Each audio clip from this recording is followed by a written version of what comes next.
నమస్తే, welcome to our channel. వివేక హత్య case గురించి ప్రపంచం అందరికీ తెలిసే కంటే ముందే జగన్మోహన్ రెడ్డికి ఎలా తెలిసింది అనే అంశంపైనే సునీత గారు పోరాడుతున్నారు. మరి ఈ పోరాటంలో ఆమె విజయం సాధిస్తారా తెలుసుకునే ప్రయత్నం చేద్దాం. దీన్ని విశ్లేషించేందుకు మనతో పాటుగా ఉన్నారు తెలుగుదేశం పార్టీ అధికార ప్రతినిధి సూర్యదేవర లత గారు.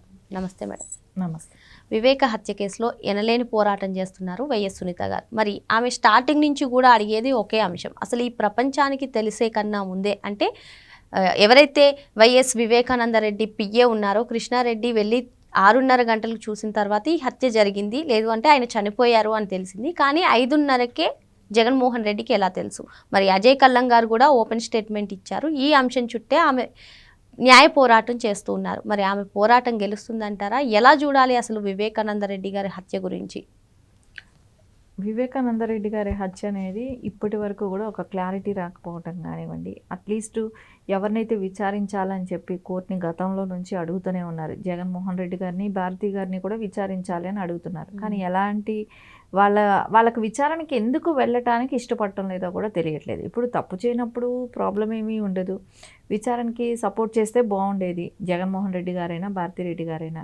ఇంకోటి గతంలో కూడా అందరికీ తెలిసిన విషయమే ఏంటంటే ఎందుకు ఫోన్ 5:30కే ఎవరు ఫోన్ చేశారనేది. ఫోన్ చేసిన వ్యక్తి అవినాష్ రెడ్డి అని కూడా క్లారిటీ ఉంది. ఆయన ఫోన్ నుంచే వెళ్ళింది, తాడేపల్లి ప్యాలెస్ ఫోన్ వెళ్ళింది అనేది అందరికీ తెలిసిన విషయమే. కానీ అక్కడికి ఆ టైంలో వెళ్ళింది అని అంటే పిఏ ఏమో 6:30కి వెళ్ళి చూసే వరకు తెలియదు. వివేకానంద రెడ్డి గారి పిఏ 6:30కి వెళ్ళి చూశారు, అప్పటి వరకు కూడా తెలియదు అన్నప్పుడు ప్రపంచానికి తెలిసేది ఫస్ట్ పిఏ చూసిన తర్వాతే తెలిసిందనేది బయట చెప్పే జనాలకు చెప్పే స్టేట్మెంట్. కానీ 5:30కే జగన్మోహన్ రెడ్డి గారికి ఎలా తెలిసింది? సో దాని గురించి ఎందుకు బయట పెట్టట్లేదు? అది కూడా విజయసాయి రెడ్డి గారు కూడా ఒక ప్రెస్ మీట్లో చెప్పారు కూడా, నాకు అవినాష్ రెడ్డి గారు ఫోన్ చేసి చెప్పారు అని చెప్పారు. అది కూడా గుండెపోటు అని చెప్పారు అని అన్నారు. గుండెపోటు అంటే రక్తం కక్కుకొని చచ్చిపోతే గొడ్డల వేట్లు కూడా ఉంటాయి అని చెప్పారు. అంటే మనకు ఎవరికి తెలియంది కొత్త విషయం చెప్పారు కదా. గుండెపోటు అంటే గొడ్డలో ఎట్లు పడితే గుండెపోటు అనేది మనకు వైసీపీ వాళ్ళు కొత్త నిర్వచనం చెప్పారు. అప్పుడు ఆ రక్తం కక్కుని కూడా చచ్చిపోతారంట గుండెపోటుతో. అది కూడా కొత్తగానే అనిపించింది. కానీ మళ్ళీ ఒక 1 అవర్కి మళ్ళా అందరికీ అంటే ఆ ఘాట్లు అవన్నీ చూసేటప్పటికి ఇంకా ఇప్పుడు సాక్షి మీడియా ఒక్కటే కాదు కదా, మిగతా మీడియాలు కూడా కవరేజ్ చేస్తాయి కాబట్టి అది బయట వస్తుంది అనేది మళ్ళీ మార్చారు. కానీ ఆ టైంకి ఎందుకు ఫోన్ వెళ్ళింది, దానిలో ఆయన పాత్ర ఏంటి అనేది అయితే అందరికీ క్వశ్చన్గానే ఉంది.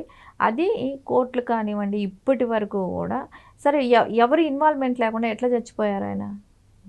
ఇంకా అసలు ఎవరు చంపారనే దానికి కూడా లేకుండా చంపిన వాళ్ళు కూడా ఇప్పటి వరకు కూడా మనం చూసాం. సాక్షులన్నీ కూడా ఏ రకంగా ప్రభావితం చేసే వాళ్ళని ప్రభావితం చేశారు, చనిపోయిన వాళ్ళు కూడా మనం చూసాం. 6 మంది ఏదో అనుమానంగానే చనిపోయారు. ఎవరు కూడా ఇప్పుడు జ్వరం వస్తే చచ్చిపోయిన వాళ్ళే కానివ్వండి, మరీ యూత్ లాగా ఉన్న ఒక డాక్టరు వాళ్ళ కజినే కదా, తమ్ముడు వరుసమ్మ అవుతాడేమో అభిషేక్ రెడ్డి, అతను చనిపోవటం కానివ్వండి, భారతిరెడ్డి గారి నాన్న చనిపోవటం ఏంటి, అందరూ కూడా అనుమానంగానే చనిపోయారు. అది బాగున్న వ్యక్తులు అట్లా అనుకోకుండా 2-3 రోజుల్లో మళ్ళీ వాళ్ళు చనిపోయారని చెప్పి మనం వినటం కూడా, ఇవన్నీ కూడా చూస్తే అనుమానం అనేది ఎవరికి కూడా క్లియర్ కట్గా వీళ్ళ హస్తం లేనిదే అది జరగదు. వీళ్ళ హస్తం ఉంది కాబట్టే ఇప్పటి వరకు కూడా దాని గురించి తెలియట్లేదు ఎవరికి. అంటే వ్యవస్థల్ని మేనేజ్ చేయటం జరుగుతుంది ఇక్కడ. మనకు అత్యున్నతమైన సిబిఐ కానివ్వండి, అది ఎందుకు కనుమరుగు చేస్తుంది? భారతిరెడ్డి గారు ఆవిడ ఒక మీడియా అధినేతగా ఉన్నారు, ఆమెను విచారించడంలో తప్పు లేదు కదా, ఎందుకు విచారణకి సహకరించట్లేదు? సునీత గారు అసలు ఈ వివేకానందరెడ్డి గారి హత్య కేసులో జగన్మోహన్ రెడ్డి గారిని అదేవిధంగా భారతి గారిని ప్రశ్నించాలి, వాళ్ళని విచారిస్తే మొత్తం తేలుతుంది అని చెప్పి ఎప్పటి నుంచో అడుగుతున్నారు. నిజంగా దర్యాప్తు సంస్థలు కనుక ఆ విధంగా విచారణ చేపడితే ఈ కేసు ఒక కొలిక్కి వస్తుందంటారా? ఎందుకంటే విచారించే వాళ్ళని పూర్తిగా విచారించకుండా ఇప్పుడు ఎట్లా ఇన్వెస్టిగేషన్ కంప్లీట్ అవుతుంది? ఎట్లా కోర్టులైనా జడ్జిమెంట్ ఎలా వస్తుంది? ఇన్వెస్టిగేషన్ అయితే సరిగా జరగలేదు ఇక్కడ. సో న్యాయం ఎలా మనం ఆశించగలం? చేసినవి క్లియర్గా లేవు, అసలు సాక్షులు చనిపోయి ఉన్నారు, సో విచారణ అంటూ కంప్లీట్గా చేయలేదు, కొంతమందిని వదిలేశారు. అలాంటప్పుడు న్యాయం ఉంటుందని మనం ఎట్లా ఎక్స్పెక్ట్ చేయగలం? దానిలో అందరికీ కూడా అనుమానం ఉంది. అందుకని ఖచ్చితంగా ఇక్కడ విచారణ అనేది చేయాలి. ఇప్పుడు ఏదైతే సునీత గారు హైకోర్టు నుంచి ఒక వాయిదా తీసుకోగలిగారు, కానీ మళ్ళీ విచారణకి వాళ్ళు కోఆపరేట్ చేస్తారా, విచారణ జరుగుతుందా దానికైతే నమ్మకం లేని పరిస్థితి. అది ప్రశ్నార్థకంగానే ఉండిపోతుంది. ఎందుకంటే మనం ఇన్నేళ్ళు వాళ్ళు కోఆపరేట్ చేయింది, ఇప్పుడు చేస్తారనేది అయితే నమ్మకం కుదరట్లేదు. అదే కాకుండా ఇప్పుడు భాస్కర్ రెడ్డి గారు అంటే అవినాష్ రెడ్డి ఫాదరు, ఆయన నేను ఏపీకి వెళ్ళాలి అని ఆయన పిటిషన్ వేసుకోవటం జరిగింది. సరే దాన్ని ఆమోదిస్తారా అని అంటే అది కూడా జరగచ్చేమో అనిపించేస్తుంది. ఎందుకంటే ఇవన్నీ మనం చూస్తున్నాం. ఇప్పుడు వరకు ఆ కేసులో పురోగతి లేకుండా సరిగా ఏదో ఇన్వెస్టిగేషన్ కంప్లీట్గా చేయకుండా ఉన్నప్పుడు ఇది కూడా మనకు నమ్మకం కుదరదు. ఇప్పుడు రేపు పొద్దున భాస్కర్ రెడ్డి గారు ఏదైతే అక్కడ వెళ్ళి సాక్షుల్ని ప్రభావితం చేస్తారని చెప్పి ఏపీకి వెళ్ళనివ్వకుండా ఉంచారు, కానీ ఇప్పుడు అది కూడా పిటిషన్ వేసుకున్నారు, వెళ్తారు వస్తారు. అది కూడా ఇంకా కేసులో పురోగతి ఎట్లా వస్తుంది? అయితే ఇక్కడ ఒక్కటే అంశం మేడం, ఏదైతే సిబిఐ అర్జున్ రెడ్డి లేదంటే కిరణ్ పాత్ర ఈ కేసులో లేదు అంటూ క్లీన్ చిట్ ఇచ్చిందో, మరి నిన్న అదే అంశం పైన మళ్ళీ సునీత గారు లోతైన దర్యాప్తు చేపట్టాలి అంటే మళ్ళీ 2 వారాల గడువు అడిగింది. ఆ మేరకే హైకోర్టు కూడా ఈ నెల 27కి విచారణ వాయిదా వేసింది. అయితే మరి క్లీన్ చిట్ ఇచ్చిన వాళ్ళు మళ్ళీ 2 వారాల గడువు అడగడం ఎలా చూడాలంటారు? అసలు క్లీన్ చిట్ ఇచ్చినా కూడా అండి అది సరైన అనుమానంగానే అనిపిస్తుంది. ఇప్పుడు క్లీన్ చిట్ ఇచ్చేసేనంత మాత్రాన ప్రజల్లో ఉండే అనుమానం అయితే పోవట్లేదు కదా. ఈ కోర్టులకి ఎందుకు అలా అంటే వ్యవస్థల్ని మనం అనుమానించినట్టు అవుతుందేమో కానివ్వండి, అది క్లియర్గా అనిపించట్లేదు. ఎందుకంటే వీళ్ళకి ఇప్పుడు ఏదైతే మనం హత్యలో ముద్దాయిలుగా మనం భావిస్తున్నామో వాళ్ళకి క్లియర్ చిట్లు ఇచ్చుకుంటా పోతే సో కేసు పురోగతి ఎక్కడ ఉంటుంది? సో ఇప్పుడు ఏదైతే సునీత గారు అడిగారో అదైతే ఖచ్చితంగా సాక్షులందరినీ కూడా, ఏదైతే అనుమానంలో ఉన్న సాక్షులందరినీ కూడా విచారిస్తే కానీ ఈ కేసు పురోగతికి మనకు అనుకున్న క్లియర్ కట్గా వాళ్ళు రేపొద్దున ఏ జడ్జిమెంట్ అయినా ఇవ్వనివ్వండి, సాక్షుల్ని విచారించిన తర్వాత అయితే ఒక న్యాయం అనిపిస్తుంది. అరే అందరినీ విచారించారు, అన్ని రకాల ఎవిడెన్స్లు తీసుకున్నారు కాబట్టి వాళ్ళు ఇచ్చే ఏ జడ్జిమెంట్నైనా కూడా ఎవరైనా ఆమోదించడానికి కొంచెం హ్యాపీగా ఉంటుంది. సాక్షుల్ని విచారించకుండా చాలా అనుమానాలు దీనిలో కనపడుతున్నాయి. ఆ టైంలో ఫోన్ ఎందుకు వెళ్ళింది, అది తీయటం పెద్ద కష్టమైన పని కాదు, ఆల్రెడీ తీసి కూడా ఉంటారు కానీ బయట పెట్టట్లేదేమో. ఇప్పుడు ఆ టైంలో ఫోన్ ఎందుకు వెళ్ళింది, ఎవరు చేశారు, ఆ ఫోన్ అటెండ్ చేసిన వాళ్ళు ఎవరు, కానీ అది తుచగా ఆ రోజున కూడా చెప్పుకున్నారు, భారతిరెడ్డి గారు అటెండ్ చేశారని చెప్పారు. ఇవన్నీ కూడా ఆల్రెడీ తెలిసినాయి కానీ బయట పెట్టట్లేదు కదా. ఇప్పుడు తుచగా ఆ నోట ఈ నోట వినటం వేరు, అది పక్కా ఎవిడెన్స్తో ఎప్పుడైతే కోర్టుకి సబ్మిట్ చేస్తారో అప్పుడు దానికి ఒక న్యాయం అనేది జరుగుతుంది. అప్పటి వరకు కూడా న్యాయం జరగదు. వీళ్ళందరూ కూడా కోఆపరేట్ చేస్తే మంచిదే కదా.